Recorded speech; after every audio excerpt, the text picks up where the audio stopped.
আসসালামু আলাইকুম। হযরত আবু হুরায়রা রাদিয়াল্লাহু আনহু থেকে বর্ণিত, মহান আল্লাহর বাণী, আসমান ও জমিনে যত কিছু আছে সমস্ত আল্লাহর। তোমাদের মনের অভ্যন্তরে যা আছে তা প্রকাশ করো কিংবা গোপন রাখো, আল্লাহ তোমাদের কাছ থেকে তার হিসাব গ্রহণ করবেন এবং যাকে ইচ্ছা তিনি ক্ষমা করবেন, যাকে ইচ্ছা শাস্তি দেবেন। আল্লাহ সর্ববিষয়ে সর্বশক্তিমান। এ আয়াত নাজিল হলে বিষয়টি সাহাবীদের কাছে খুব কঠিন মনে হলো।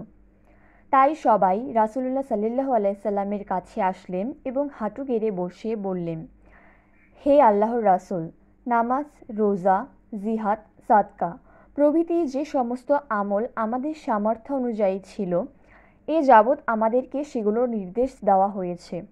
বর্তমানে এ আয়াত নাজিল হয়েছে। এই বিষয়টি তো আমাদের ক্ষমতার বাহিরে।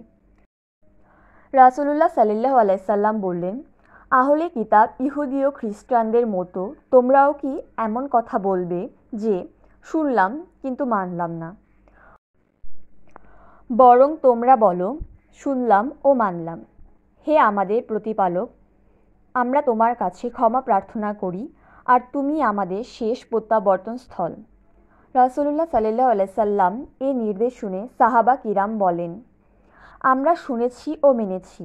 হে আমাদের প্রতিপালক, আমরা তোমার কাছে ক্ষমা প্রার্থনা করছি, তুমি আমাদের শেষ প্রত্যাবর্তন স্থল। রাবি বলেন, সাহাবীদের সকলে এ আয়াত পাঠ করলেন এবং বিনয়াপ্লুত হয়ে মনে প্রাণে তা গ্রহণ করে নিলেন। অনন্তর আল্লাহ তাআলা এ আয়াত নাজিল করেন, রাসূল তার প্রতিপালকের পক্ষ হতে যা অবতীর্ণ হয়েছে তাতে তিনি ঈমান আনয়ন করেছেন এবং মুমিনগণও।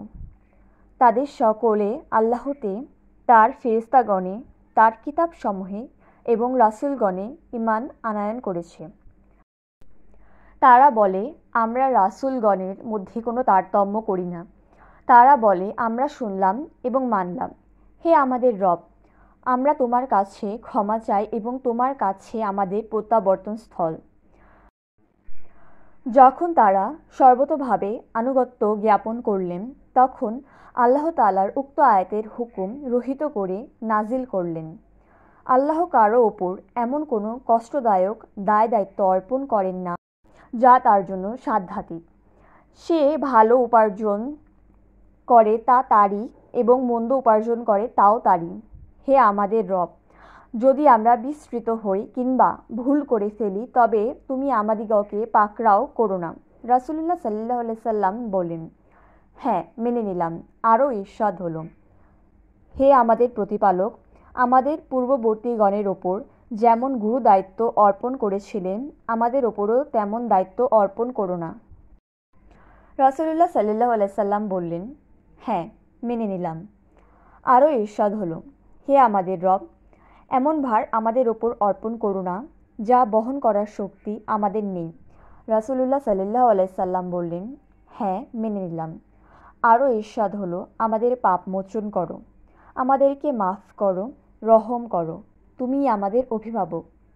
সুতরাং কাফির সম্প্রদায়ের বিরুদ্ধে আমাদিগকে বিজয়ী করো। রাসূলুল্লাহ সাল্লাল্লাহু আলাইহি সাল্লাম বললেন, হ্যাঁ, মেনে নিলাম।